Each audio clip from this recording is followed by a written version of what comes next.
Hello, everyone, and welcome to the Postgraduate Certificate in Teaching Creative Writing information session. A reminder that this session is being recorded and we'll be uploading it to the ICE YouTube channel and sending a recording to everyone who has registered for this event after the session. My name is Jonathan Littman, and I'm one of the heads of Academic Centre Administration at the Institute of Continuing Education, also known as ICE, at the University of Cambridge. We're delighted to have with us today at our session Dr. Lucy Deneen, who is Teaching Associate for Creative Writing, and she'll be talking about the course itself, as well as one of our current students, Joy Mcalpine-Black, and Joy will be talking about her experience of studying on the course, and we have colleagues from our enrolment and marketing team with us.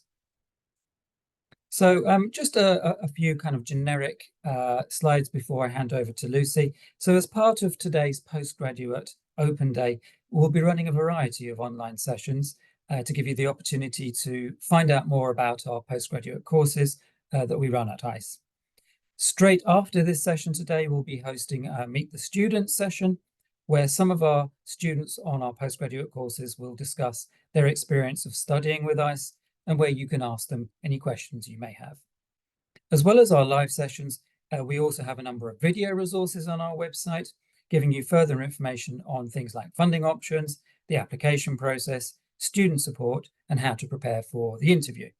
And if you missed any of our sessions or you're unavailable to attend anything live, you can always watch the recordings, which we'll be uploading to the website approximately 24 hours after each event. And links to events and resources will be shared in the chat and also sent via email after this session. So a little bit about ICE, first of all. We were established 150 years ago in 1873, and we're proud to say we were the first university-led continuing education provider in the world. Today, we offer a wide range of courses to adult learners, including short online and residential weekend courses, international summer programs, and award-bearing part-time undergraduate and postgraduate qualifications. And that covers a number of subject areas ranging from everything from archaeology to genomic medicine. So in essence, ICE is a place where professional networks are formed, friendships are made, and the transformative power of learning is recognized.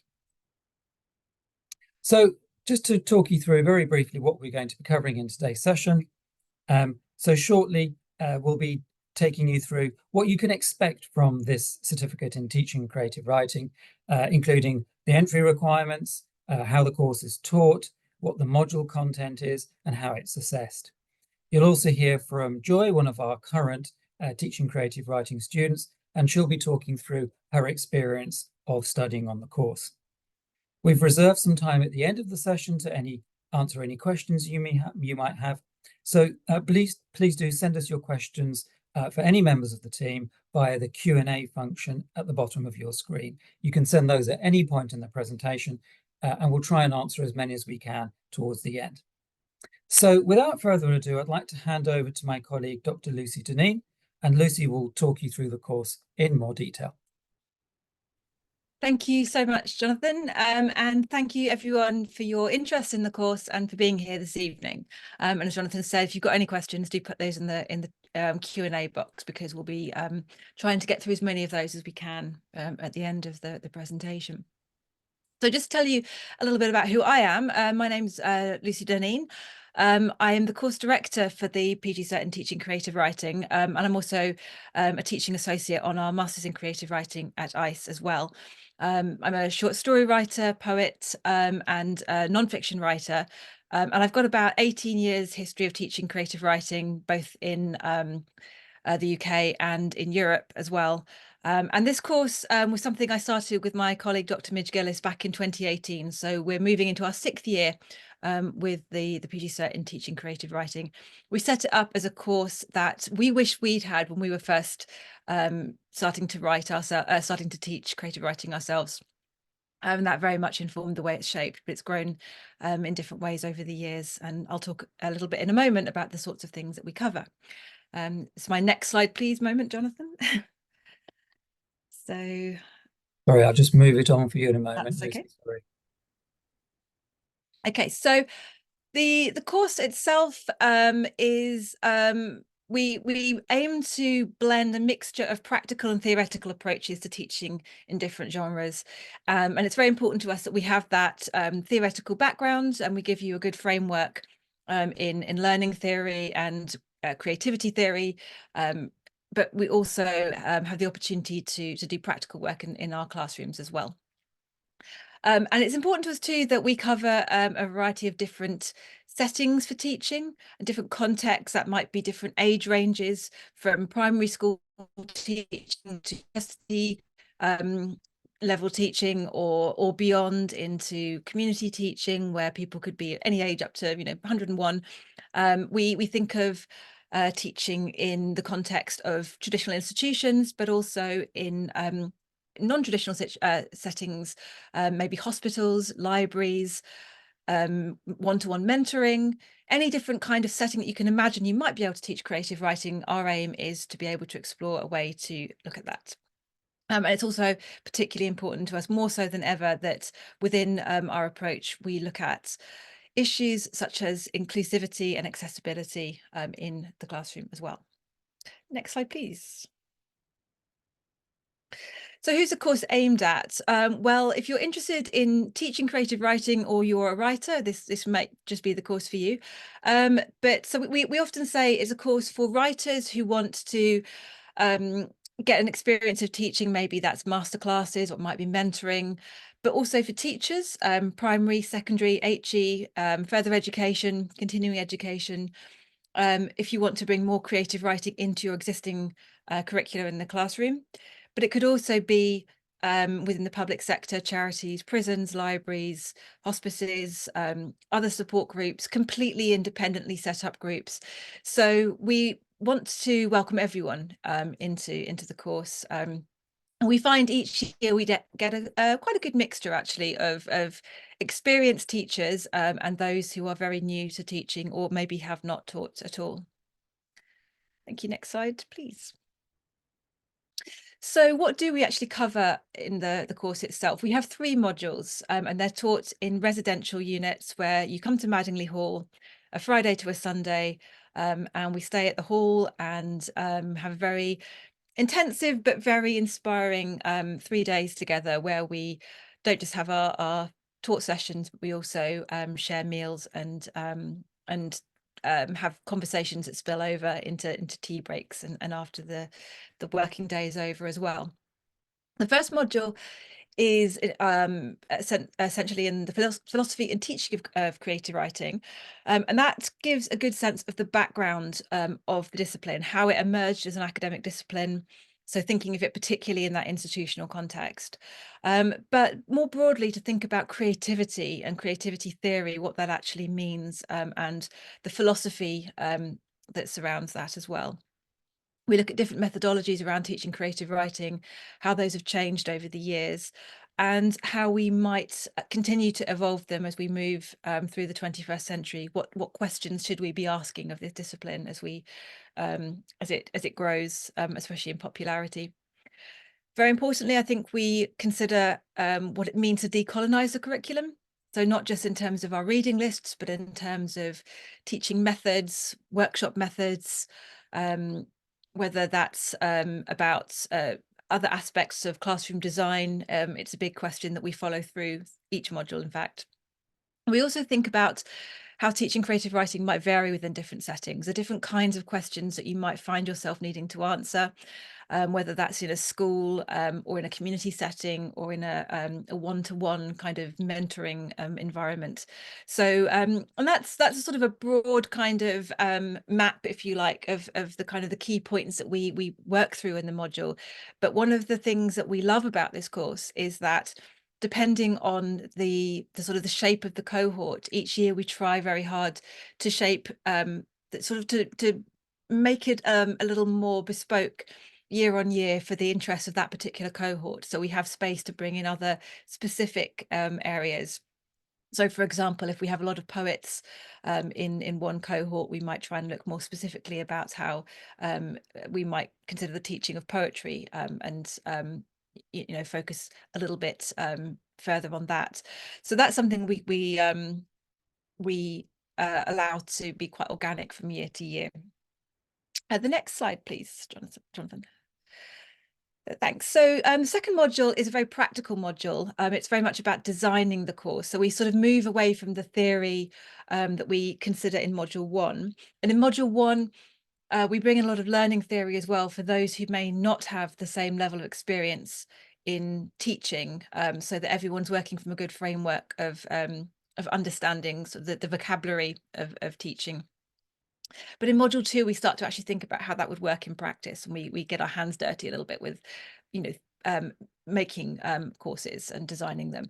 So we think about different models of courses and how those might change according to the environment or the age groups, or the sort of the experience level of a different group.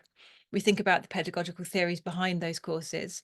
We consider things like quality assurance, particularly in an institutional context, the kinds of questions that surround learning objectives and outcomes.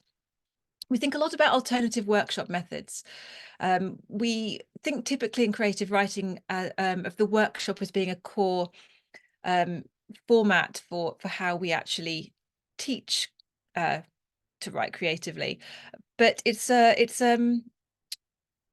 method with a long history that we've started in recent years to question its sort of its shape and what else it might look like. So we look a lot at alternative ways of workshopping, and we ask big questions around the value and the possibilities for workshop. We also think about hybrid teaching. This is something that post-pandemic has become even more of a sort of prominent question, how we might teach remotely, how we might blend learning with a combination of online and classroom teaching, and how we can make asynchronous materials that can support that kind of teaching as well. So the next slide. Thank you, Jonathan. So the final module is on assessment and feedback in a creative writing course. This one, I think, is one of my favorites. You wouldn't think maybe assessment and feedback would be a sort of a kind of a favorite type topic, but I find it absolutely fascinating. There's so much to think about in terms of the psychology of how we get feedback and how we give feedback, the neuroscience of that process, and that exchange of feedback to sort of help us help your learners grow, but also to develop your own feedback literacy as well as someone giving the feedback. So we think about lots of different ways that feedback might occur: informally, formally, formatively, summatively, might be oral, or it might be written. So we consider all these different possibilities, and we think about that in relation to learning theory as well. We think about the challenges of grading a subject like creative writing, which of course, famously people ask, can you teach it? Can you assess it? So we start to ask these difficult questions and put forward answers. And we think about that important question of the psychology of feedback recipients as well, what it means for our well-being in many ways to have that exchange, and how we can make it most successful. And we think about the different ways that we might increase the value of the feedback that we give. So there's a lot that we cover in that module, again, because we have this lovely ability to tailor the specifics of each cohort's sort of the topics that we cover according to the specific interest of the group.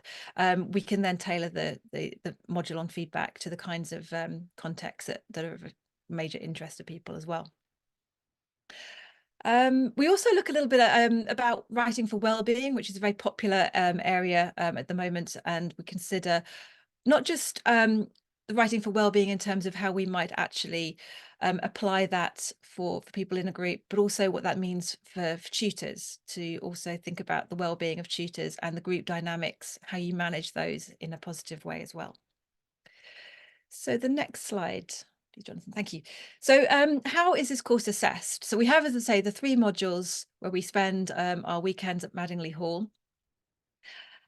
Roughly 3 to 4 weeks after each module, you would submit a formative assignment, which is a 3,000 to 4,000 word essay. The first module, the essay is more of a discursive essay. There's options for topics that we give, but there's also an opportunity to design your own question if you would prefer to. The second module is a little bit more practical. So we encourage you to design a course and then to offer a commentary on how that course has been designed. And then the third assignment is another discursive essay where we consider aspects of feedback and assessment. And they're formative assignments, and that's really important to us because what that means is that you're able to develop your response to those essay questions with your tutor. Everyone's assigned a personal tutor, and in a tutorial you'll be able to discuss your assignments. You'll get formative feedback when they're returned, but the grade you receive at that point is indicative. And what happens then is at the end of the year, you are able to revise those 3 essays based on the feedback that you've been given into a summative portfolio. So you'll receive 1 grade for the course that is derived from this 10,000 word portfolio, which you submit at the very end of the course. But you've had an opportunity to work on any of the feedback that you've received and discussed in your tutorials over the course of the year. We also have 3 non-assessed micro teaches over the course of the year, 1 for each module. And we find those are a really fun and practical way to get the experience of what it's like to stand up in front of a group and to deliver a class. They're called micro teaches because they're very short. They're between 5 and 10 minutes. Some of them are individual, some of them are partnered. But it's a way to get a little bit of feedback on how you present your exercises, what those exercises might include, and to just get comfortable and familiar with that process of heading up a classroom. But as I say, those are not assessed. They get formative feedback, and we find that those are a really enjoyable part of the modules that everyone looks forward to. Next slide, please. Thank you. So how to apply. The key thing I think to mention, and most of the information about how to apply is on the website, but we often get asked about the personal statement and what that might include. And I think the key thing to say there is that that's where we're interested in finding out more about who you are as both a writer and a teacher or potential teacher. We know that not everybody who applies to the course is already teaching or has significant teaching experience, and that's fine. So your experience of being a learner is just as relevant there. But we like to hear about your goals for your teaching. What do you think this course might be preparing you to do? What kind of teaching are you hoping to do? Even if you haven't done it yet, that's fine. But that's where we want to find out what kind of context you're interested in, what kind of writing you might already do. Again, if you're already teaching but not writing, that's fine as well. But as much as you can tell us at this point about your experience of teaching and learning and writing. And as it says here, the applications close on the 6th of June, and we aim to hold the interviews in July, and we'll make people aware of that with good notice for the interviews.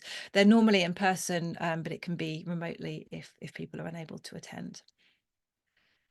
And the next slide. Oh, this would be where I now have the great privilege of being able to hand you over to our current student, Joy Mcalpine-Black, so she can tell you a little bit more about what it's like to actually be on the course. So thank you very much, Joy. Okay, thanks, Lucy.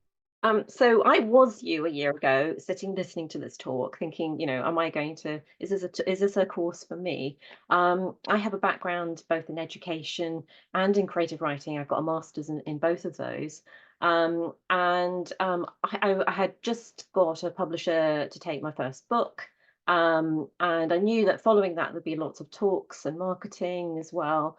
And for me, I thought, yeah, I really do need a little bit more time to think, how am I going to present my writing to different audiences? And also, I wanted to earn money by doing talks and going in and teaching in different contexts. So this seemed a perfect answer. So I've done 2 modules so far, so I can just talk back about those 2 modules, how they've been for me.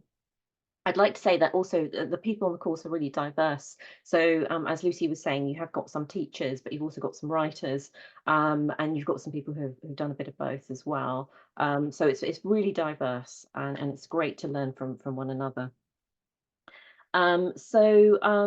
for the first two modules that I've done, what happens is that you have sort of really intensive 3 days weekends, and they do pack a lot in, but you have lovely meals together in beautiful halls, and you also have time in the evening to spend with one another. We had an open mic evening once, so you have this really nice kind of mix of intensive teaching, but also building relationships with a bunch of other people who are interested in the same things that you're interested in. And so far, we covered like the history of creative writing, which is really interesting, looking at how it started in America, and what we're doing today and what different people are doing. I found the learning theory really interesting, because even though I'd studied education, when you particularly looking at it in terms of creative writing, you pick up on a lot of different things. And I think learning theory for me has become like a menu. So you think, oh yeah, no, I really agree with dialogic kind of, talking to one another to learn, or I like playfulness and learning. So looking at that has really impacted how I would teach creative writing, for sure. We've looked at such a huge variety of audiences. So some end of life sort of care audiences, to teaching it at all, well, just all sorts of levels in schools and so on. And that's been great, and thinking about different levels in that. There's a lot of reading that you can do, so there's great recommendations. And of course, if you become a student at Cambridge, you've got access to the university library, which is amazing. And also you have access to JSTOR, and it basically opens libraries all over the world. So the more you want to read, it's all there for you. There's the designing the courses, which is really great. So it's not just theory, it's really practical. And everybody does a little kind of, as Lucy was saying, micro teachers, and that's not intimidating. It might sound like it, but because you're all in it together, it becomes quite fun, and you're all really interested in what each other has got to say, and you learn so much, and it gives you a huge amount of resources. So you're constantly taking notes and saying, oh, I could do that, I could do that. And I've got a big thick folder of things that I can think of. I'll use that in future when I do some teaching in different contexts. I haven't done the how to assess, but Lucy's really excited about that, so I'm sure it's going to be amazing. I think the thing that needs to be said too is that the fellow students are amazing, and you learn so much from them, and you kind of gain confidence. You can see from like term to term how people are gaining confidence in teaching and presenting and ideas. And I think that this course is a hugely confidence building thing. I think that at the end of it, I mean, even though I've kind of been a teacher or a lecturer, I think I feel so much more confident teaching in the area of creative writing, having thought it through, having had this privilege of a year of thinking through how I'm going to teach creative writing. The other thing I'd like to say is that doing the certificate is actually a door opener in itself. So I wanted to set some sort of teaching practices up for myself, and you can do that as well. And so I set myself up in a secondary school to teach speculative fiction. One of the Cambridge colleges had me to teach writing about art. So the fact that you're saying that I'm doing this course, people say, well, that's great, yeah, we want to help you to do that. So it's been a door opener in itself. So just that as an extra thing to think about. I think all I've got to say is that the tutors are lovely. They're really supportive. They're real humans, and they're very much into practicing what they preach. So when you do well, it's not really lectures. They're very much into discussion. So learning through talking. So they actually apply what they're teaching to you to the actual lessons. So you will learn just by watching them as models as well. And if I had to sum up what the course was in 3 words, I'd say intensive bursts. So you can do it alongside the rest of life. So you can, do your book edits or do your teaching, but you have this kind of intensive weekend, 3 weeks to sort of get an assignment in. And then, you have a gap in between. So you can just kind of either put it into practice or let it just all kind of bubble away, and you're ready for the next session. So I really would recommend it if you're interested, and yeah, I hope you apply and have as much fun as me. But back to Lucy. Oh, back to Jonathan. Thank you so much. That's wonderful. Thank you both, Lucy and Joy. Do please stay with us, because I'm sure there'll be questions coming in a moment that you might like to respond to. So just very briefly, just to say, if anyone would like to contact us, you can do so via the contact us form on the website.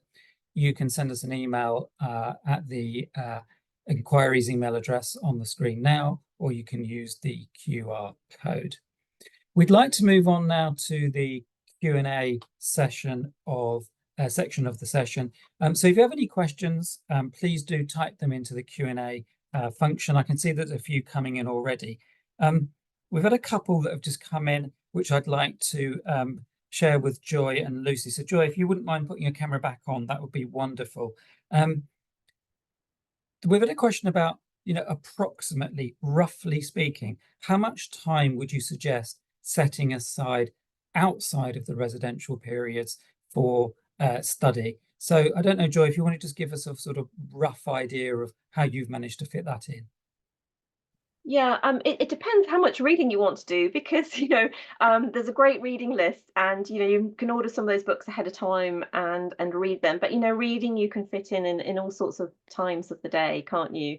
I think and like I said, with you have that intensive weekend and learn so much on that, and the 3 weeks afterwards you're writing an essay. But I have to say this, even with Lucy there, I didn't use the first week because I had a virus for one of it, and I still managed to get the assignment done in the time. So I feel like it's quite doable alongside everything. It's intensive, you do learn a lot, but you can do it alongside life. Lovely, thank you. Question that maybe Lucy you might like to take. How much interaction will I get with other students on the course outside of the residential teaching blocks? I think you're on mute, Lucy. I am muted. You would think by now I would know. Well, in a sense, you can have as much or as little as you like. I'm sure Joy might add to this in a moment, but I know there's always a WhatsApp group that seems to form between the students, and that sort of runs itself, almost separately from anything that we might actually include. But between modules 1 and 2, we set a group task where that's something that I facilitate. We have an online, like a Zoom kind of drop-in space where that can be developed. So there's a little bit of kind of direct interaction that happens there. And also between modules 2 and 3, we've got a task where we're designing asynchronous materials, which you can do in a partnership with or a group with others if you choose to. So there are opportunities to do other kinds of work with students between the modules. But in terms of sort of how much interaction, I think often that's very much led by the group. And I know that some people in the group get together. And in fact, I just heard from last year's cohort that one of our members from last year did a teaching class, and 4 of the other members from last year's cohort went to join her for her class as support. So I think these groups become lasting communities, if you like, and you can sort of make as much of them as you feel you'd like to. Lovely, thank you. A question about prior study. So a question come in. I haven't studied with ICE previously. Will I be at a disadvantage if this is my first ICE course? I don't think so. We've got a mix of, I think we've got 3 or 4 students on the course who have done a master's at ICE before, but equally we have many people on the course who haven't studied at ICE. I think the only thing to note is, as Joy mentioned, the intensity that can sometimes be new, to have that way of learning in a very concentrated way. We start normally at 9 in the morning. Our last class often finishes around 7 in the evening. We do have plenty of breaks. We also have plenty of biscuits and cake and chances to chat and have tea. And we do have lunch, as Joy said, in the hall together. We have dinner together. So there's a nice balance. It's a good rhythm for the days. But that might be the only thing that feels a little bit different if you haven't experienced that before. But I think there would be no disadvantage at all. Thank you, Lucy. A question about entry requirements. Can you just talk through a little bit, Lucy? So we've had someone who said, well, I've got an undergraduate degree and I've got an MA in creative writing. Is that going to be appropriate? Because I think they joined the call a little bit late. But I guess perhaps the second part of that is, what provision is there for somebody who maybe doesn't have the kind of standard requirements that we're looking for? Well, those sound like great qualifications to prepare for the course. I would say it's to reassure anyone who hasn't got formal qualifications in creative writing, that's not a problem. We often have many students who haven't studied creative writing formally, but they may already be writing or they may be teaching, so their formal qualifications are more down the teaching route. But we do also have people who are quite new to both.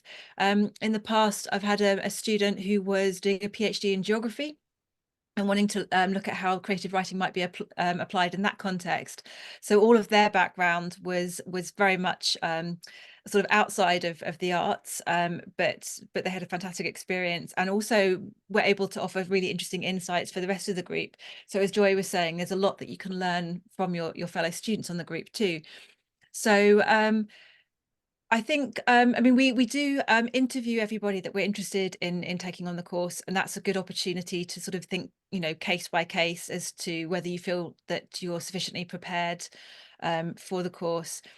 I think everyone who comes on the course in the beginning, in that first assignment, it's maybe a little bit of a sort of a brushing up skills that maybe you haven't had to submit formal essays for a while, and that can take a moment just to kind of get back into that kind of academic register. But I think that's we help you through that process, and it's a formative assignment, so you have the opportunity to resubmit that. You can work on the feedback. So I think whatever your experience and however long ago it might have been, we aim to find a way to help you through, and certainly would think about everything on a case-by-case basis. Super, thank you. A kind of question, we've got a specific question about some support with uploading documents. So what I would say is, please do get in touch with us using the contact us button on our website. But just specifically in terms of if a student has a disability, such as, for example, dyslexia, dyspraxia, something like that, can you just talk through a little bit about what type of support might be available?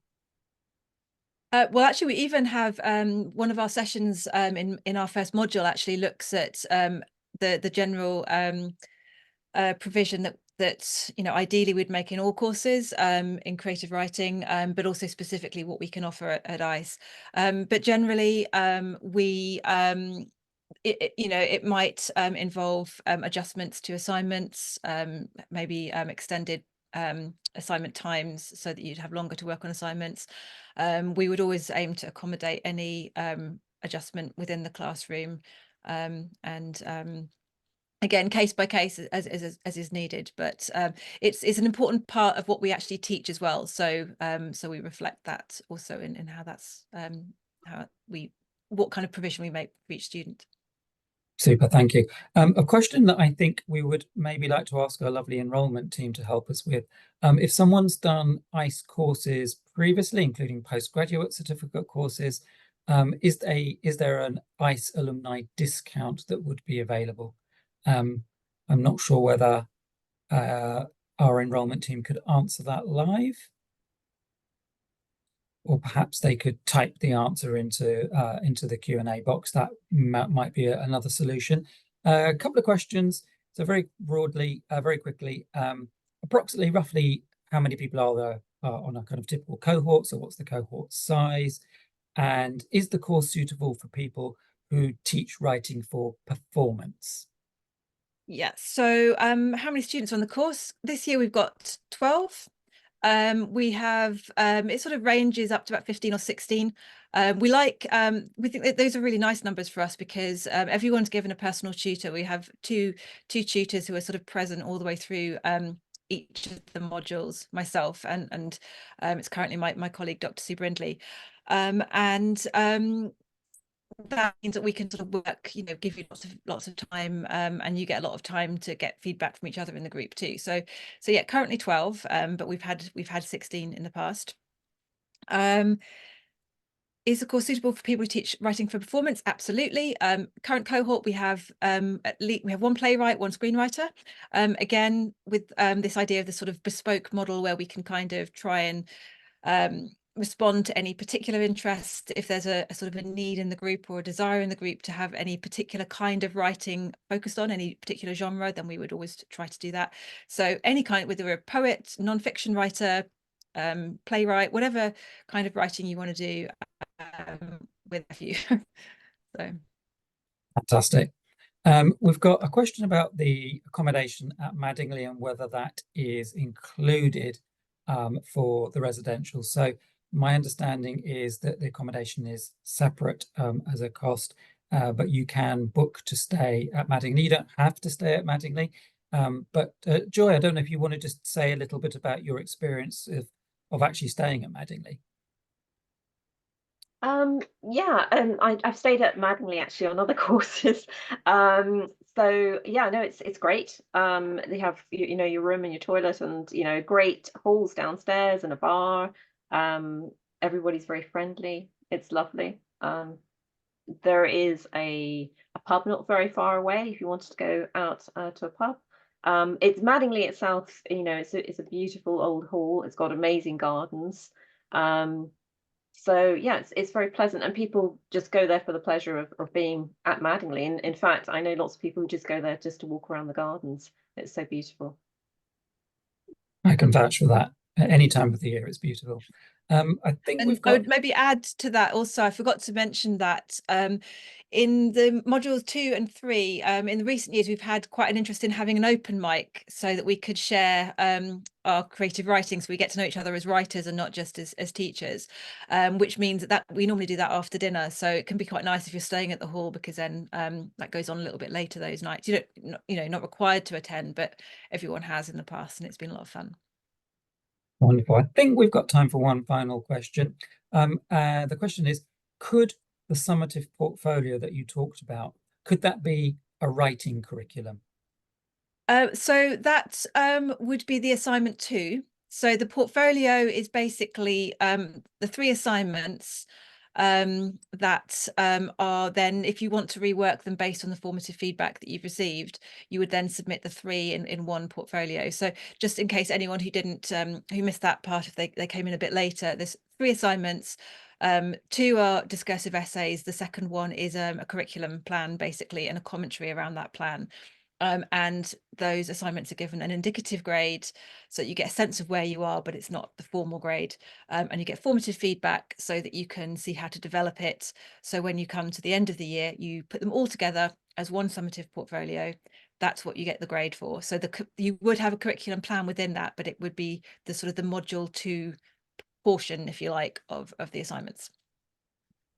Fantastic. I think that brings us to the end of our questions. And it pretty much brings us to the end of our session today. So thank you very much to everyone for joining us this evening. Thank you to Lucy for giving her insights into the course. Thank you to Joy for talking about her experience of being a student.